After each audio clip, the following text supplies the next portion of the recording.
আসসালামু আলাইকুম রহমতুল্লাহ। পাকিস্তানের লুচ্চা সেই আইএসপিআরের সামরিক মুখপাত্র এইবার মায়ের খাওয়ার ব্যবস্থা নিজে করে ফেলছে। মানে ভারতকে নিয়ে কটাক্ষ করেছে, ব্যঙ্গ করেছে, আর এমন উস্কানিমূলক কথাবার্তা ভারত এবং আফগানিস্তান নিয়ে বলেছে।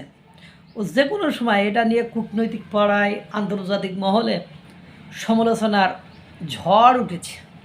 মানে ওর মায়ের খাওয়ার ব্যবস্থা খুব সন্নিকটে এবং ওর কারণে পাকিস্তানকে হয়তো বা পস্তাতে হতে পারে। এই জন্য ভারতের ইসলামিক একজন ব্যক্তি, কি যেন ওর নাম ভুলে গেছি, নেতা, ইসলামিক নেতা, ও বলেছিল যে পাকিস্তান থেকে সন্ত্রাসীকে যে ট্রাম্প যদি তুলে নিয়ে আসতে পারো, নরেন্দ্র মোদীকে তুলে নিয়ে আসে না কেন?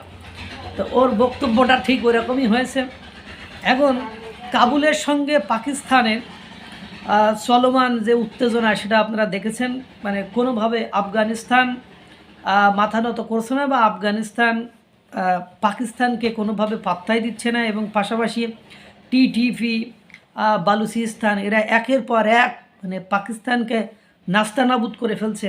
এটা আপনারা দেখেছেন। বদমায়েশ, এর আগে আপনারা জানেন যে ইমরান খানকে নিয়ে এক প্রশ্নে মহিলা সাংবাদিককে চোখ মেরেছিল।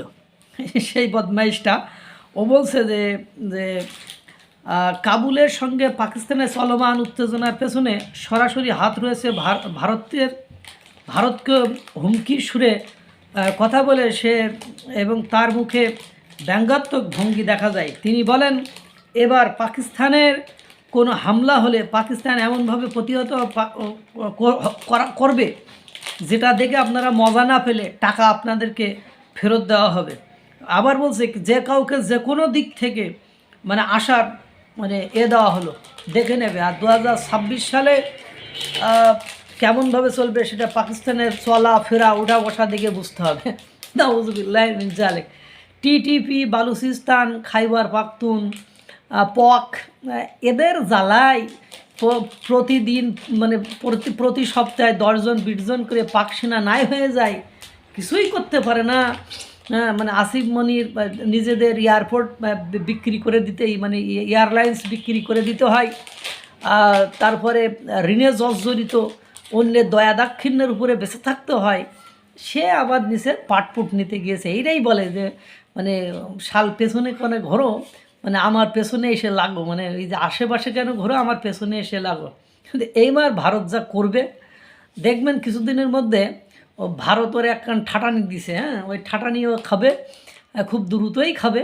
কারণ কোনো প্রমাণাদি ছাড়া যে আফগানিস্তানের সাথে তাদের যে দৌরাত্ম্য বা তাদের যে সমস্যা চলতেছে, সেখানে কোনো প্রমাণাদি সে কিন্তু দেখাতে পারেনি। সে আন্দাজে, স্বভাব চরিত্রই তো ওদের ওরকম, আন্দাজে মনে করেন ঢিল মারে, উস্কানিমূলক কথাবার্তা বলে, এবং জঙ্গিপনা ছাড়া ওদের কাছ থেকে ভালো কিছু আশা করা যায় না। এইবার ভারত কিছু একটা ওরে মানে নাকানি সুকানি দেবে, এটা বোঝা যাচ্ছে। আল্লাহ তাআলা সকলকে ভালো রাখুক, সুস্থ রাখুক। আসসালামু আলাইকুম ওয়া রাহমাতুল্লাহ।